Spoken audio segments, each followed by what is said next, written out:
Warm welcome to Jason again on day 3 of the Blockchain Summit 2021. Jason, now a partner at Celo, is a staunch believer in the power of technology and decentralization to create a lasting positive impact in the world. Jason will now be simplifying crypto, help you set up your first crypto wallet, and talking about why Web3 matters. We're thrilled to have you amidst us today, Jason. Over to you. Hey, everybody. Hope you can hear me loud and clear. It's lovely to have be presenting to you guys again and talk more about how we can break down crypto. This is an area that I'm really passionate about, and of speaking to get more and more people involved. And the excitement that the YBlockchain community here has mustered and gathered has been truly fantastic. And so let me as we get started, let me pull up my deck and let's continue to, as I have previously mentioned, keep interacting via chat. I love hearing comments from you guys, and yeah, I will definitely take feedback. Before I get started, definitely want to share like my working agreement to make sure that we're on the same page here. And if you've attended my introductory session on the 10th, no, just 3 days ago, then you would have had a bit of overlap, but definitely not all of it, because there's a lot of interesting stuff that I'll be going into depths with today. Right. So without further ado, can you guys see my screen?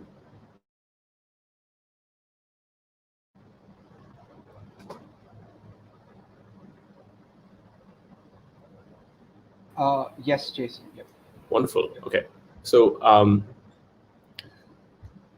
crypto has been a real jungle, and things have been moving at a madman's pace over the last several months. And this year has been truly crazy, and it can help to find first principles and ground to actually help you navigate this jungle. And it can often be very overwhelming if you don't have clarity on how to go about addressing your understanding of the space. There are some really interesting things happening. I'll go over the why of what we do, and my only goal through this talk is to help you discover your why. And I'm happy to always have your back and to give you a sense for what might be the right approach to learning more about it. If you want to interact with me more, feel free to reach out via Discord or via Twitter DMs. Would love to speak more to this, right? So I briefly talked about the most expensive pizza, but for all of you that weren't there at my last presentation, there was a pizza that went out in the year, I think 2009, 2010, that cost 10,000 Bitcoins, which is worth about $593 million. And it's been about 12 years since that happened. And the fact that like a pizza that was sold at that higher price, that's valued at such a high price right now, survived the time-tested trials of people playing around with the system, really does in some sense give you a belief. And to keep the food analogy going, I'm going to pepper around a lot of food analogies throughout the presentation to get you guys really excited about what we're going to be doing. And so again, goes without saying, my working agreement with you guys here is that I'm here to listen. I want to make sure and help you move up the spectrum. What is the spectrum I'm talking about? The crypto knowledge spectrum, which is if you've remotely heard about it, or if you're interested, there's a reason as to why you're sitting in the audience here today. And what I want to do is help you push through and get to a point where you're able to contribute and to earn crypto, or to be able to get more out of it. Big shout out to the team here at YBlockchain for actually putting this together. It's been incredible, all of the work that's gone into this, and I'm really excited to be speaking with you today. I currently lead a lot of the developer programs here at the Celo Foundation. Previously used to lead ecosystem growth efforts at C Labs, a company that builds on top of Celo. And before that, I used to work out hardware R&D at TI, and like worked with a couple of things before that as well. So I briefly touched on this the last time, but I talked about how and I definitely encourage you to take a look at this video. It's called "What is the Internet Anyway?" and analogous to what happened in 1994 around the internet being one of those frontier technologies that did not get a lot of widespread acceptance. It really shows you how the Gartner hype cycle, in some sense, goes through a boom and a bust. And here we're seeing a very similar trend and a very similar pattern with crypto right now, which is incredible to see. And I think it's really fun to take a look and be at the frontier of a technology. Like imagine being in the internet bubble back in 98 to the 2000, and you're here right now, right? So firstly, like this is a slide from a talk and a series that I strongly recommend everyone go through. It's called Crypto Startup School at Andreessen Horowitz. And the reason I keep coming back to this and make sure that we need to drill down is that you understand why Bitcoin and crypto exists to begin with. As a general rule of agreement, I will be using the words Bitcoin, blockchain, and crypto and Web3 rather interchangeably for the course of this thing. But as we dive in, we'll start to see the nuances that are different, and in the end, we'll go over what the differences are as well. Right? They're actually a little different. Right? So, Balaji Srinivasan at his talk at Andreessen Horowitz Crypto Startup School talks about this, where he says, initially you had the problem of physical cash where you couldn't transact with a lot of volume, but it did solve for one thing, which was that you couldn't double spend. So if A had to give B cash, they would give it, and then A wouldn't have the cash and B now has it, right? But then again, afterwards, when computers started coming into play, both they started associating each note with an index number, and now when A gave that to B, A still has a copy, so A can spend it. So there you have a problem introduced, which has double spending, and it's going to be imperative for you to be able to solve this. And the way in which people thought made sense was to have a centralized, trusted party to it. But oftentimes, as you may have noticed, banks close between after 5 p.m. Sometimes your transactions may be declined. There's so many things that can go wrong, and there is a variety of things that can definitely go haywire. So, on that note, there is a lot of interesting stuff that has happened with decentralized cash coming into play. So the whole concept of having a C, which is like a trusted central party, replaced entirely by a decentralized digital cash network where people can transact between A and B, and C now replaces that. And this is what the blockchain brings in, which is a decentralized, completely trustless way of operating, which I think is truly, truly incredible. So we've talked about the pros and cons, but I'll go over it again briefly. So the pros of having a centralization is often efficiency and easy updates.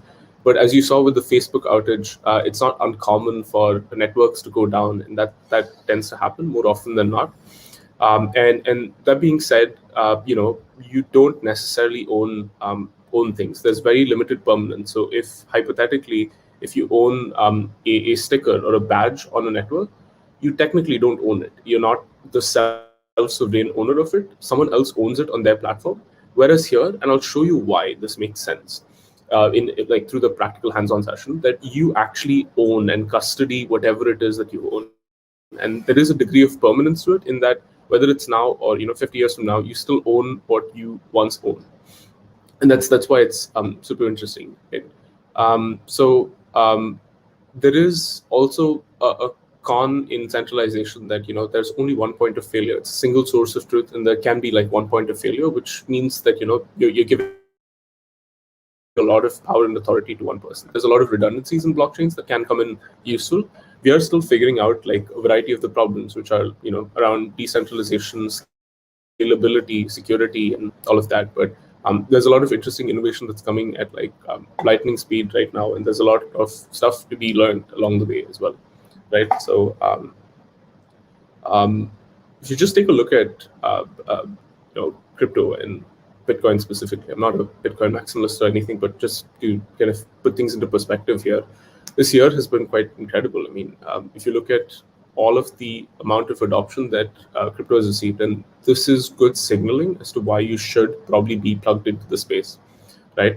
So, Tesla started to accept crypto as their payment option and also started to put it on their balance sheet. In addition, El Salvador now has like crypto as a legal tender, which is brilliant. Additionally, we'll talk more about NFTs, and I think there was a session yesterday that covered it more in depth. But like Visa, a company purchased a bunch of NFTs, and it's been really interesting to see how much of adoption this has had.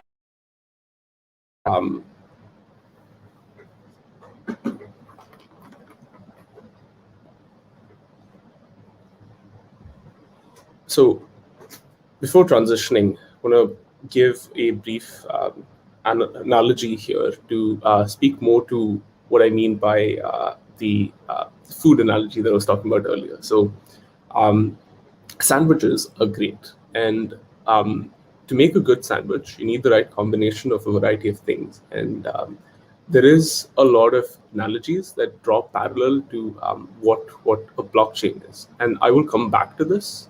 Just have that in mind, and like we'll come back to this and why this is important at a later point in time.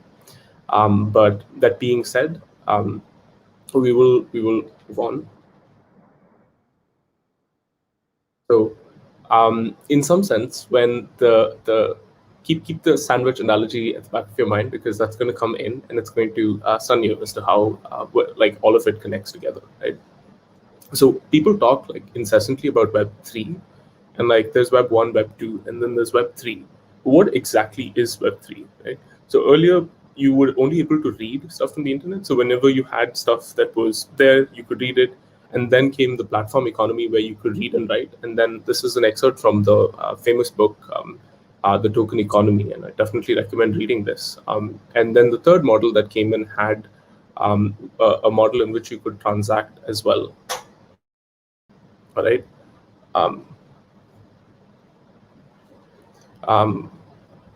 So this is a graph as of October 15th that talks about how much there has been a growth in the, and this gives you good enough reason to actually dive a little deeper and speak more to the idea of adopting crypto as well. I'm not an advocate of participating in the chains through means of investing, or like I don't give investment advice, but definitely interested to have you learn as much as possible about it. Yeah. So this kind of gives you a glance again of like the upward trend, and usually these upward trends, this hockey stick of like things moving up, are often good signs for you to actually take a look at the space. Even a space that recently had less than 100 billion locked in, it's approaching closer and closer, and I think that is good positive signaling for you to actually be a part of this. If you're not convinced thus far based on the graphs and the numbers, I think that this should do the trick. There is a lot of good, high quality talent that's moving into crypto right now, and I think that in and of itself gives you a lot of opportunity to learn. It's niche, but it's not super competitive in that you can actually figure out your way. There's a lot of scope for non-technical growth as well, and income can be multifaceted. It's not just you earning, and there's ways in which you can stake, you can earn interest, you can be lending it out, you could do a variety of things. You could be using your tokens to make money, build trading bots, and so it gives you a lot of incredible ways to do it, all remote first. And there's a lot of good stuff that's coming aboard, and it's not the space is very early, so there's a lot to do right now. And so I was told that the audience here is primarily from India, and so that being said, there is a lot of good reason as to why you should be diving deeper into this in India. India has one of the largest developer ecosystems, which I think is awesome to actually build a strong talent pool. And I know of a lot of people that are working with companies all over the globe to help build global products. And crypto is truly global, so it's enabling that ecosystem. So that vibrant tech community can come into use here. And in addition, there's fast and low cost internet, which I think is always going to be like of benefit. So I keep coming back to this slide because it actually inherently captures all of the meaning and the meat behind the mental model for thinking about blockchains, right? So the reason I keep coming back to this is because you will now zoom in, and this is the approach that I take to learning it, which is to zoom in to understand the fundamentals, the technical fundamentals of doing it, and then after that zoom out and try it out, and then come back and do things. And I'll introduce this idea to you in a little more with a little more context, and with the example of using MetaMask. And like we'll set it up, and if you stick around, like be lucky, and I'll be sending across a bit of like test crypto for you to get started and to play around with.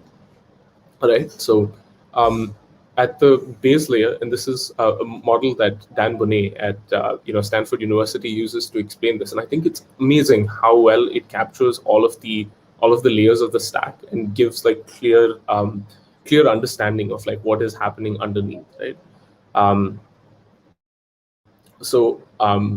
Like I said, the approach here that we will take is to get hands-on, to zoom in and zoom out. And this is where I left off the previous session as well, and talk more about this, and to exercise a lot of skepticism. So ask a ton of questions, and I'm more than happy to answer them as well, right? So in terms of like the first layer that's there, it is a consensus layer. What that means is that you have a public data structure that allows for people to align and agree on something, and there is persistence, and it's immutable in that once the data is added, it can never be removed. So you can alter, you can do things, but it'll be added as new blocks to the blockchain. Now, if you think about it, what exactly is a blockchain, right? A blockchain is a series of data blocks that are added onto a chain, and subsequently such that all of the previous records are maintained in a completely immutable fashion. Now, coming back to the sandwich analogy, right? So if you think about it, anytime you send a transaction, that transaction is sent to the chain, and that chain maintains a record of everything that happens. So most times it is open, anyone can participate, there's no authentication required, and you'll see that for yourself. You'll be setting up a wallet which will enable you to interact with the base layer. So it'll have all the 4 layers that I talked about here. So, the UI layer, the applications layer, the compute layer, and the consensus layer, right? Okay. So, what is a blockchain, and like what actually happens underneath, right? So, blockchain basically consists of transactions that are added onto a ledger, a distributed ledger that a lot of people maintain a record of, and who adds it to the blockchain? It is people like you and me who essentially enable the consensus, and they're called miners. Miners are essentially, you could think of them as people, I like to call them chefs, and like we'll get to that as to why we think that, right? So there's chefs that successfully take a transaction and say, hey, like this transaction just happened, and it definitely happened. A did send this to B, and so we're going to add it to the blockchain, right? So, so if you look at how this happens, right? So coming back to the sandwich analogy, let's come back here. Definitely do continue to post stuff on chat. Like I really want to engage, and let me know what you think, right? So you need bread to make a good sandwich. You need the meat, you need like proteins and a variety of things, right? So similarly here, in terms of how a blockchain would work, a chef makes the sandwich, and that chef is the miner. He makes a block, and that block will contain a variety of things. The blocks will contain, each block contains transactions. And so there are an optimum number of transactions that can be added into a block, and each block can be added to the chain, right?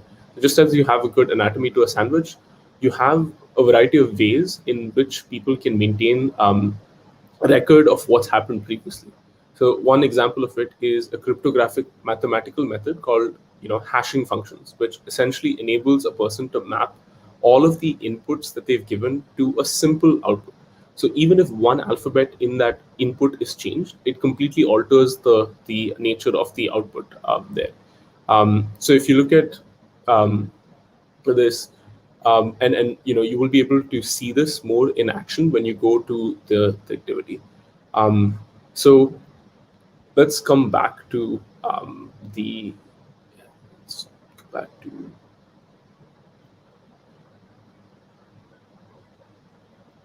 okay. So now I will encourage you to set up your MetaMask wallet, and we'll see all of this in action, right?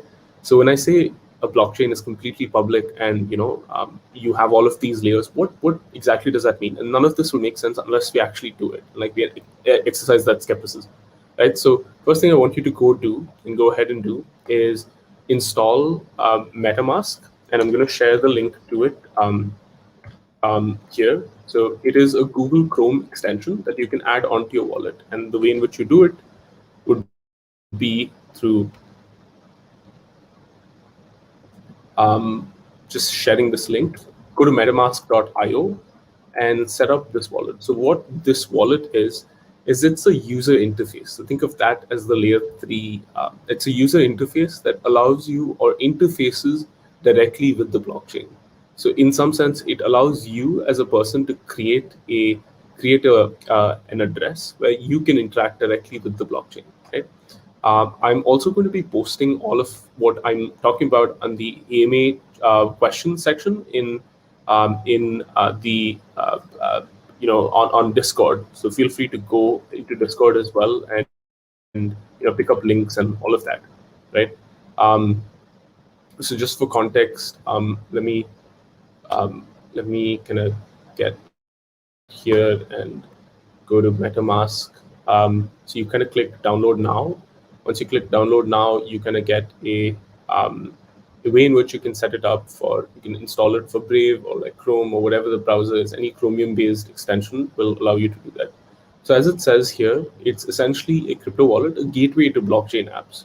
What exactly does that mean? It means that this will allow you to buy and store and send your own crypto. And this, you'll be doing it for the first time, and I'm more than happy to like send you some test crypto to actually get started. I think that's the best way to do this, right? So can you guys give me a shout out, a thumbs up on the chat if you've successfully set up your MetaMask wallet?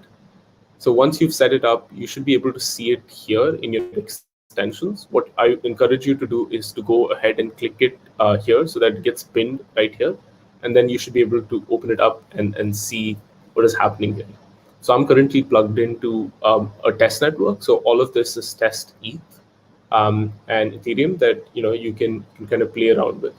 So I will show you how this is relevant and how you can see this on the blockchain and how this is different from doing it across different things. So quick check. Are we able to get the wallet set up? Oh, sweet. Out of good feedback here. Okay. So once you set it up and once you kind of get into this thing, it asks you to create a wallet. So what I want you to do is to create the wallet using a seed phrase. Okay, that's awesome. So you will see a recovery key and a seed phrase that's available there. So what you can do is you can go ahead and store that seed phrase and set up your wallet. That seed phrase is very, very important because it's unique to you. It's like your password to your account. And if you don't have that, you will not be able to access your crypto. Some say that, like 70% of Bitcoin right now has just been lost to the ether, technically, because they didn't have access to their seed phrase. So I definitely encourage you not to share your seed phrase, but also like keep it super safe and handy. How can you confirm to me that you have set up your wallet? What I want you to do is go here and click this. It'll copy your account address. If you could go ahead and post that on to the Discord channel or to Twitch, that would be awesome. I can yeah, I can definitely send across some ether. So go for it. Let me know if you're able to set it up, and you can do this.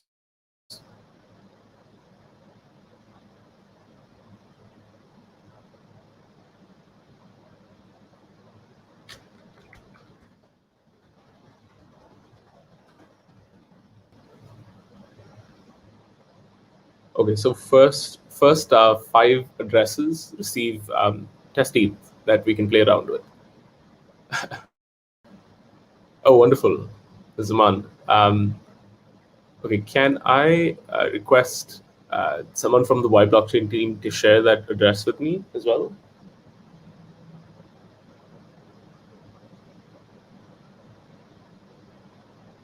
Zaman, how has your experience been of setting up? Do you feel like the user experience could be better of setting this up? Or have you set up MetaMask in the past?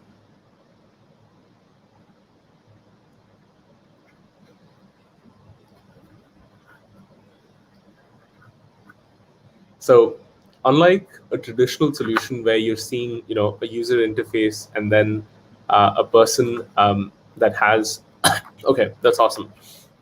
So unlike you having a user interface where you can like Paytm or all of the other payments apps, where technically your balance is stored in an entirely different database that's controlled by one of these big companies. Here it's completely different. It's censorship resistant in that all of your data is technically stored on the blockchain. So there's no app, there's no company called, I mean, there is a company called MetaMask, but the idea is the MetaMask doesn't have any access to your data. You're the one that's custodying it, and every given second, and this is really, really important to understand, your data is actually stored on the blockchain, and it's being queried at each point in time to actually understand what your balance is. So, okay, so I am sending across, I've received some addresses here. I'm sending across some test ETH to, so this is how you kind of send across some money. So you kind of go here, click send, and you use the address. So what is an address? An address is basically it's kind of like your email address. It's your publicly viewable address that you can share with your friends. And it's kind of like saying, hey, this is my cell phone number. Can you UPI me, $500?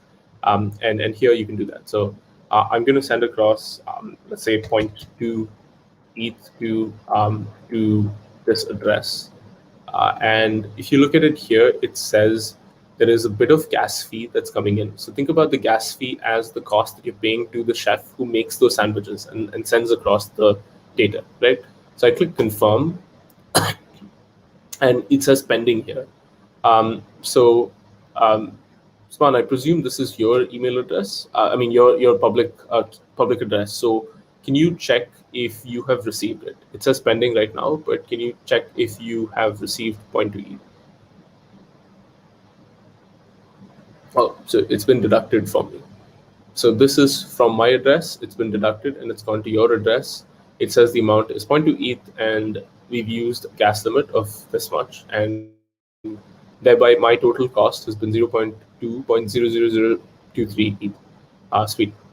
So I received 2 more addresses, and what I'm going to encourage you to do is to also try this out, because this in and of itself will allow you to play around quite a bit with all of this. Sweet. Okay, so let me pull up that transaction I sent to Zaman earlier, right? So if you look at the address here, you kind of have all of the details. And this is what I was talking about with regard to the blockchain sandwich. So transaction contains all of these details. All these transaction details get sandwiched into a block, and that block gets added to the blockchain. Simple as that. Transactions get sandwiched into a block gets sandwiched and put into the blockchain, right? So I see a couple of addresses popping up here. And what I would encourage, so I've sent it to 2 addresses. What I encourage you to do is retain 10% of what you have. Okay, perfect. Okay, you've received it. Can I encourage you, Mukesh, to send across some to the address that you see here? I mean, this is test ETH, and don't worry about it. I can send you more test ETH as well. In fact, you can get more for yourself on the faucet. It's completely free and fine. But what I would encourage you to do is send it across to another, retain about like 5 to 10% of it, and then like send it across, and then we can play this sort of passing the parcel game before I receive it. So now, what does it actually mean for a transaction to have happened on the blockchain? And what does it mean for it to? So there is an application called Etherscan, which is super cool, which allows you to interact and see all of the transactions that have happened on the blockchain. So here, if you look at it, it says a transaction that went by from my address to this address for 0.2 Ether has happened. There was this much of gas fee that was paid. And yeah, this is the timestamp of it. And this is the block that has happened. And there have been a number of blocks that have been mined since. So what that means is these are the number of sandwiches that have been made since, right? And this will kind of give you the, so if you don't provide enough of transaction fee or enough of incentive for a person to mine this, yeah, you can definitely expect it to go into a pending state.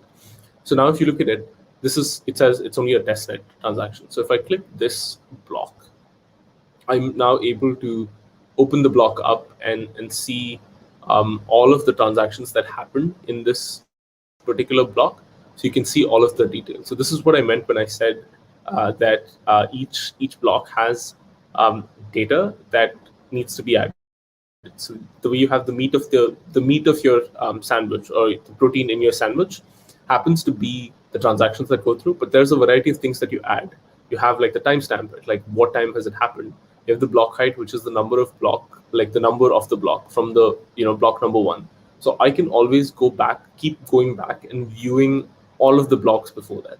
And here you can kind of see who has mined it. What that means is who's the chef that has made the sandwich, right? And you can see all of the stuff that has happened.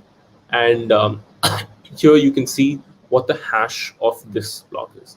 Now I'll quickly touch on hashes so that you kind of get a context of what is happening. Right?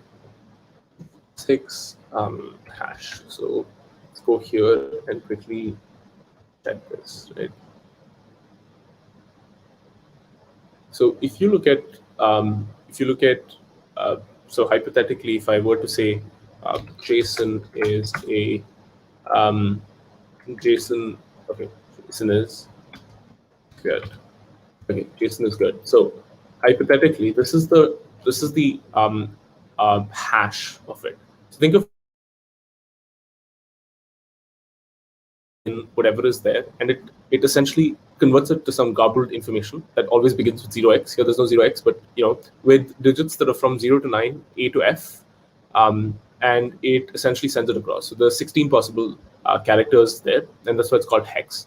And what it does is it allows you to kind of create this and maintain it here, right?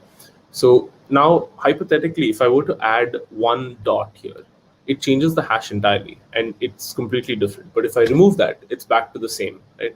So you can see it go back and forth. The idea here is that while you have a lot of the transactions that have been done in the past, for a person to successfully alter and maintain the previous hash data the way it's supposed to be, which is like what is maintained here, right? It is a lot of effort. This is the hash of the current block, and this is the hash of the parent block. So if everyone has to maintain that sanctity, the amount of effort or the amount that it would cost a person to actually alter and make these intricate changes to previous blocks in the blockchain is significantly higher than what it would cost here. I'm going to pause here. If you have any questions, feel free to put it in the chat. We can chat more about it. But in some sense, is super interesting because it gives you context of what is happening here. Right? So I'll go back to that transaction and we can see what exactly is happening. So I sent, this is from my address. So I sent it to this address. I sent 0.2 Ether. Let me go to this address and see. So this is a ledger. So I can see all of the transactions that have come in and that have happened. So here on the Kovan testnet, this person has sent in, like they've received transactions. This is interesting. So he successfully sent this out to another person, and I can go in and so 5 minutes ago I sent him point to Ether. He sent 0.18 Ether to another person. So I'm going to click this, open this up. Let's like dive in and see what the. So here I can see exactly what this transaction is, and he sent it to this address, and I can click and see what transactions have happened in this address. And he sent out another. So we're kind of playing this game where, and this is going on infinitely. So I love the idea of like seeding a bit and then seeing where it goes. But if you look at the amount that has been retained, so let's see here, right? So let's go to this address. So if you look at this address and see what the balance is, you can see exactly what their balance is. And why this is meaningful and why this is beautiful in its own ways, it's a public ledger. So nobody can say that, a transaction has not happened, because technically you can always view it on the blockchain, and it's completely decentralized. So no one person owns this. So that makes it very, there is no personal interest associated with, there could be, but there's no personal interest associated with a particular block not going through, or a particular transaction happening or not happening, right? So that's truly incredible, and it's a lot of fun to take a look at, right? So this is Etherscan, and allows you to view your transaction balances and all of that on the blockchain. You can always query this and like find it. And to circle back, what is Web3? Web3 is basically a library that allows you to interact with the blockchain from your browser, right? And why this is different is traditionally we're all used to applications where you have a front-end user interface that interacts directly with a database that's sitting in a data server somewhere, super far away. And what you're doing is you've hypothetically arranged it in such a way that sending across a bit of like value to another person completely asynchronous. So I encourage I've sent across a bit of like Ether, a bit of test Ether to some of the folks on the team just now, like the YBlockchain team. Encourage you to also try and send it across to some of these addresses. Just play around, tinker around, and see what is happening. That way you can kind of play around. Now, what is the Ether that you use here used for? If you get some Ether, what can you use it for? You can use it to make transactions go through. You can make it, use it to interact with other applications. There's a variety of things that you could be doing that allow you to do this, right? So now circling back, let's go here, right? So what did we just experience? We experienced a transaction that happened with the consensus layer at the bottom, where a transaction just went through from myself to Zaman, and Zaman sent it across to someone else, and like Mukesh. And so in doing this, we've kind of gone through various layers. We've gone through that consensus layer where an agreement has happened that the transaction has indeed happened. We have like a compute layer on top of that, which is sort of like a blockchain computer in some sense, which you can think of as a way in which people can run applications, completely decentralized applications that allow for people to interact. And you can see a lot of interesting applications come through. NFTs, you can see DAOs, you can see various lending protocols that allow for people to interact trustlessly, completely trustlessly. So whatever you imagine as a solution right now, you could be creating a completely decentralized application for it. And then at a level that's just above that, you have the application layer, which allows you to build these applications. So languages that are typically used are Solidity, Move, and Mokoto, but definitely encourage you to dive a little deeper. Rust is getting awfully popular with new blockchains coming into the picture. Celo uses Solidity, and like we're a fully Ethereum compatible chain, and that means that anything that you use to program on Ethereum, you can use to program here. And some of the benefits to programming on Celo are that you can get the transactions done in a very short block time, and it's super fast and very, very low effort. And at the highest level, you have this little user interface, a little clunky user interface, but you have a user interface nonetheless that allows you to interact directly with the chain, right? And that's truly incredible. Okay. So let's play around a little more with this, right? So now hypothetically, I have a bit of Ether, and I want to show you an application that allowed me to essentially wrap my head around crypto. It is going to a decentralized bank. There's no person sitting there. depositing my ether, earning interest, and interest that's significantly higher than most things that I could try out, and at the same time coming back to borrowing some against using that as collateral, and then removing that. This is an application called Compound, which I think is super interesting. It essentially allows you to lend out in a completely decentralized way to a money market. So you have markets for different crypto that exist, which you can borrow and lend from and lend against. So here, when I come in here, it takes me to the app and it's asks me to connect to the app. And so here I have to click unlock my wallet. So using my wallet, I can kind of click this, go in and say, okay, now I'm connected. I'm currently connected on the Covan test network, which means that I'm using whatever's on the Covan test network, right?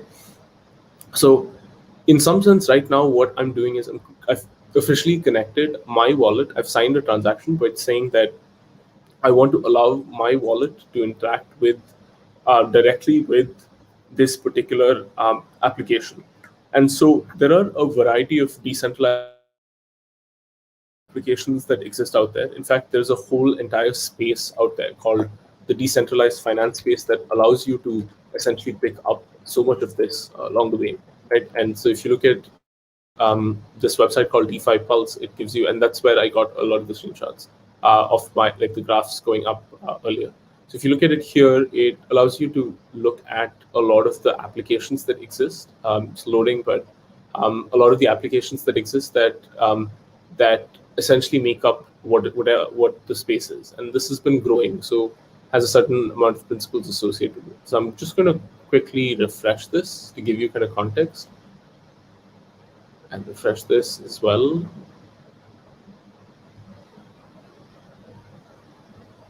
So it says here that my address is connected, which is great.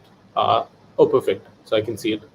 So I have previously supplied some money. So why don't I go ahead and supply a bit more right now? So let me say I want to supply, let me supply some ether, right? So I'll supply about 0.1 ether. So I want you to kind of go ahead and try this, right? So when I click supply, since it's connected to my wallet, it's going to ask me for permissions for me to actually do it. So right now what's happening is I didn't need to create a bank account yet. It did this in a completely decentralized way, almost instantaneously. It just said, okay, this is what's needed. This is what's done. Go for it. I confirm it. And now like it just supplied 0.1 ether, and I'll be able to see it again. Like I'll be able to see this on Etherscan. So if I click this, I'm able to see, so this is test dollars again. This says 210 test dollars have been deposited, and each 5 seconds, so every time a new block is added, I'm getting new interest that's being added here. And so I have a bit that I've borrowed a bit of DAI that I can close my position on, so I can just repay the entire amount and then basically close my position on this. But that being said, here you can see the amount that you're making at a given point in time. It's growing. Growing each block. As each block goes up, you can see this grow, and I can withdraw this at any point in time. So I can withdraw and say the maximum and click withdraw, and I'll be able to see slightly higher amount of ether arrive at my wallet. So if you look at my wallet here, I can see, okay, I've successfully withdrawn.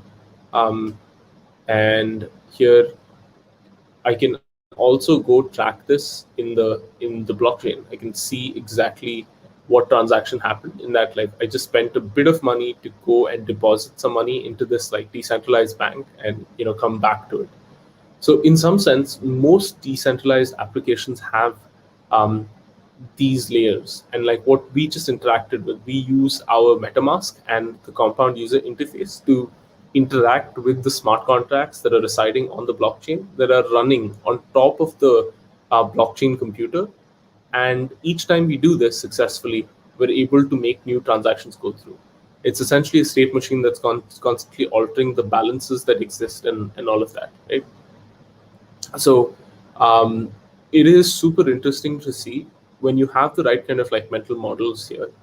I always come back to this word cloud. And the reason for that is each time you come back to the space in between when I made this presentation and now, there's something new that's being added to the word cloud, and it keeps growing and growing and growing at a really fast pace. And it only makes sense that you figure out the right ways to pick this up and pick it up ASAP, because the reason is in picking up the knowledge that's required to like grow in the space faster, you plug in better and you build you future proof yourself in some sense. And that is what organizations like YBlockchain and like community driven learning strives to do, right? So with all of the new stuff that's coming in, I encourage you to take a look at it and comment on Twitch here if you see any interesting ideas that you've come across off late, maybe DAOs or in crypto that you've only heard of but you want to really interact with, right? So I hope that this was good context. I will make sure that you receive a bit of, if you haven't received that test ETH, I encourage you to just drop me a line. You have my Discord, just drop me a line here and I'll make sure that you receive your test Ether to play around with. But definitely go back and try this out, because what you've just witnessed and what you've done, if you've gone through the entire flow, is you have successfully created your own wallet, which is like the first step. You've created an account, you've created an identity on the blockchain.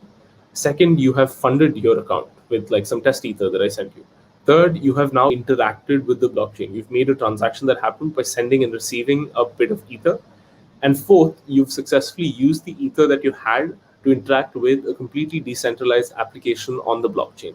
So now that decentralized application could be earning you interest, or it could be earning you so many things. And those interest rates, those APYs that you see are unheard of in the traditional space because of the amount of operation costs. So just think of this as like programs running entirely decentralized, and you don't need to be interacting with them. And this, if you ask me, is absolutely mind-blowing. The fact that you don't need people to do things anymore. You can interact with people trustlessly, right? That is awesome. Uber DAO with self-driving cars, that sounds super cool.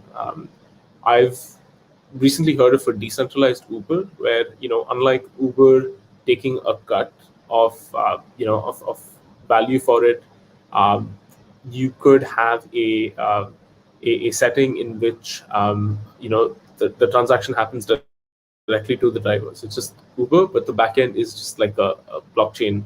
So it saves. It gives a lot of incentive for the drivers. Really good call out there. Any other interesting applications, feel free to type it in the chat. I think it's super cool. Definitely want to chat more about it. With that, I kind of come to my the end of my conversation here, but I'm going to be around, so you can definitely interact with me, right? Okay, it's a really good question, Mukesh. Enabling collateral is sort of like saying, hey, I want to place this and I want to borrow something else. So it's sort of like saying, keep this collateral, but I want to borrow equivalent amount of something else. And what this allows you to do is it allows you to borrow trustlessly. So people, in the off chance that you're not able to repay, they can allow for this to be collateral to be liquidated so that they can receive the money. So that way, neither the borrowers nor the. And then some of them have this concept of over-collateralization. What that means is you can only borrow up to 80% of what you collateralize. And in making whatever you've lent to the pool as collateral, you're able to borrow. Now, you may be wondering, why would I borrow crypto by placing crypto as collateral? That really doesn't make sense to me. Now, hypothetically, if you knew that a market, a particular coin or token is going to go down in value, or like is going to go up in value, what you could do is you could, put a certain amount as collateral, and you could borrow that thing and sell it and essentially short it. Like you could sell it, and then later when the price goes down, you buy it, and then you repay that as your balance, which is like super smart, right? Technically, you could be making money even when the markets go up and down. But really great question, Mukesh. I think that's awesome. Interestingly, one of the other powers of decentralization, like since we brought up the Uber topic, that everyone talks about is the benefits. One of the benefits that crypto can enable is through tokenization, you can really incentivize early participants in the network And so if people that were early drivers in Uber had tokens to Uber, which is technically like shares to Uber, they would be a lot more committed to the idea. Right now, none of the early drivers that were driving still drive with Uber. And the reason for that is they probably did not have like enough incentive to continue after a point, because that's how traditional systems are made. But with crypto, and this is really important, why decentralization matters is you've created a win-win situation in which, as the network grows in value, you have lot more value coming in to the people that hold the token, which continues to grow, right? And please continue to put questions on the Twitch or on YouTube. I definitely want to make sure I answer all of them. And I'm mostly done with my side of the conversation here. So Whistlefire has a question. Will we only get interest if the tokens we sent being used, or will we get it based on the common pool and we get a share? Excellent question. There is an algorithm. So if you read through the Compound white paper, which I definitely encourage you to do, it's very user friendly. You get an interest regardless, and that interest is algorithmically adjusted. So depending on the market and the demand that's there for it and the forecast for it, the interest rate is constantly being adjusted. So hypothetically, if it's a very high borrow market, then you will have most of it that's being lended out, and anytime you supply, it's being lended out, and so the interest rate there will be much higher. Whereas for you can always set a baseline. So Compound has governance tokens that allow for people to participate in governance, and get a variety of things set, like adding new markets. And again, all of this can happen in a completely decentralized way, and so it's a really interesting way to do it. So just for context and to answer your question, you can earn interest regardless of whether your money is being lent. And part of it is because whatever you lend goes to a common pool, and that pool is being used. So your money is not your money, it's now the part of the pool, and whenever you need to get it out, you can get it out, and it's completely fine. I hope that makes sense. A good question, by the way. That's a good question. So we're playing with a test network here. How do miners, if any, get incentives for this? So oftentimes, I mean, all networks have it very differently, right? So a lot of miners do it pro bono. Like they could be running like nodes or like mining networks on the mainnet. So if you go to your mainnet account, you can see it there. Yeah, so in case you haven't seen this, I encourage you to also look at it. So here, when I sent it across, if you did not see what the balance is, so here you have the Ethereum mainnet, which is where all of your balance is stored. Then you have all of these other test networks. I was connected to the Kovan test network, but you can always switch to the other networks as well, right?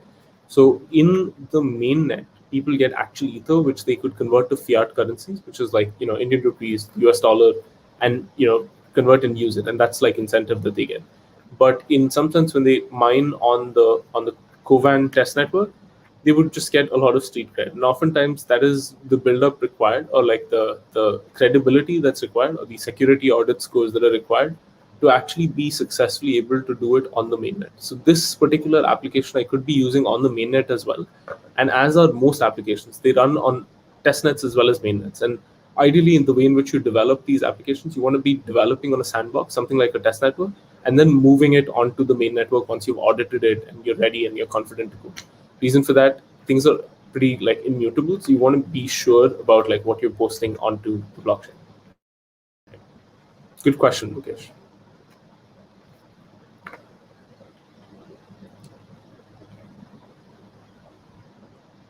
I know we're getting closer to time, and if you do have any questions, I'm always going to be hanging around the AMA, the AMA discussions channel, and we'll definitely be uh, uh, you know uh, around to speak more to this. And please feel free to reach out.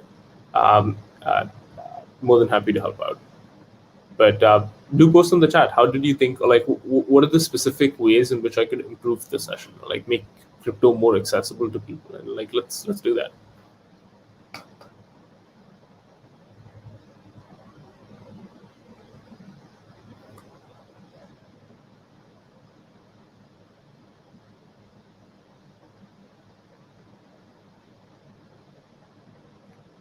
That's awesome. So in Thank other you. dApps that I recommend you check out, I strongly recommend you check out Compound, Pool Together, Uniswap, among others, that like will give you a lot of good context there and help you understand exactly what is happening underneath, right? Yeah, that's about it. Really appreciate your feedback. Yeah, go for it. Thanks for having me. Yeah, thank you, Jason. Super informative session. I think getting our hands dirty with the crypto wallet is perhaps the best way to learn about it. And to the audience, please feel free to post your questions on the AMA channel on our Discord server, and Jason can take them up. And we'll be having our next session, which will also be the last session of the summit at 5:30. It'll be a hands-on live coding session by Rahat Chaudhry. So see you there.